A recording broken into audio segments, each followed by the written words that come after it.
Air hujan secara teoritis bisa digunakan untuk akuarium ikan, tetapi ada beberapa hal yang perlu diperhatikan sebelum menggunakannya. Air hujan bisa tercemar oleh polusi udara dan debu yang ada di atmosfer, sehingga bisa mengandung bahan kimia dan partikel berbahaya bagi ikan. Bila Anda tinggal di daerah perkotaan berpolusi tinggi, area industri atau pabrik, pastikan untuk memeriksa kualitas air hujan terlebih dahulu sebelum menggunakannya untuk akuarium. Umumnya air hujan di daerah pedesaan atau pegunungan yang jauh dari polusi udara, cenderung lebih aman. Air hujan cenderung memiliki pH yang rendah karena reaksi dengan gas CO2 di udara, sehingga bisa menurunkan pH air di dalam akuarium. Jika pH air hujan terlalu rendah, bisa berbahaya bagi kesehatan cana, terkecuali jenis cana yang memang memiliki habitat asli ber-pH rendah. Suhu air hujan bisa jauh lebih dingin daripada suhu air akuarium. Perubahan suhu yang tiba-tiba bisa berbahaya bagi kesehatan ikan. Oleh karena itu pastikan tidak ada perbedaan suhu yang ekstrim sebelum memanfaatkan air hujan. Jika Anda ingin menggunakan air hujan untuk akuarium ikan, pastikan untuk memeriksa kualitas air hujan terlebih dahulu dan menyesuaikan pH dan suhu air agar sesuai dengan kebutuhan ikan.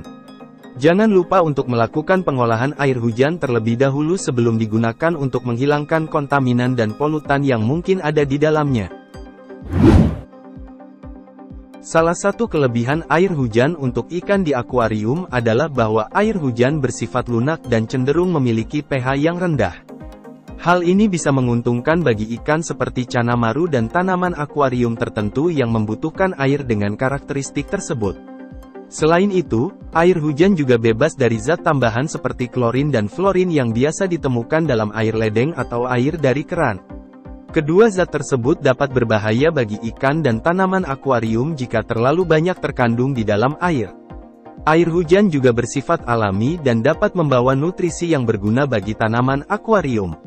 Sebagian nutrisi yang terkandung di dalam air hujan berasal dari gas alam di atmosfer seperti nitrogen dan oksigen. Meski air hujan dapat digunakan untuk mengisi akuarium, namun terdapat beberapa kekurangan yang perlu Anda perhatikan. Pertama, kualitas air yang tidak konsisten. Seperti yang kita sebutkan di awal, kualitas air hujan dapat bervariasi tergantung pada kondisi cuaca dan lingkungan di mana hujan jatuh. Air hujan yang jatuh di daerah perkotaan misalnya, dapat tercemar oleh polutan dan zat kimia yang tidak diinginkan. Hal ini dapat berdampak buruk pada kesehatan ikan dan tumbuhan di akuarium. Kedua, potensi keasaman yang tinggi. Air hujan memiliki pH yang lebih rendah daripada air keran atau air sumur. Jika air hujan digunakan secara langsung tanpa diolah terlebih dahulu, pH yang rendah dapat mengakibatkan perubahan pH dalam akuarium dan dapat membahayakan kehidupan ikan cana yang tidak cocok dengan pH rendah, dan tumbuhan. Ada beberapa cara untuk mengolah air hujan agar bisa digunakan sebagai air di akuarium. Pertama, saring air hujan. Sebelum digunakan di akuarium, saring air hujan menggunakan saringan atau kain halus untuk menghilangkan partikel yang mungkin terbawa oleh air hujan seperti daun, ranting, atau kotoran hewan. Setelah disaring, biarkan air hujan mengendap selama 24 jam. Dalam waktu ini, kotoran dan partikel-partikel lainnya akan mengendap di dasar wadah. Kemudian, gunakan bagian atas air untuk dijadikan air akuarium. Filter karbon aktif dapat membantu menghilangkan bau dan rasa yang tidak diinginkan serta zat-zat organik yang terlarut dalam air hujan. Filter karbon aktif bisa dibeli di toko akuarium. Jika air hujan terlalu lembut, tambahkan garam akuarium ke dalam air hujan untuk menaikkan tingkat kekerasan air. Garam akuarium dapat dibeli di toko akuarium.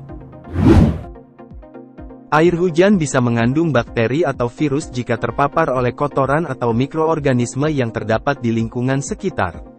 Saat air hujan jatuh dari awan ke permukaan bumi, air hujan tersebut bisa membawa polutan seperti debu, kotoran hewan, atau bahan kimia yang terdapat di lingkungan sekitar.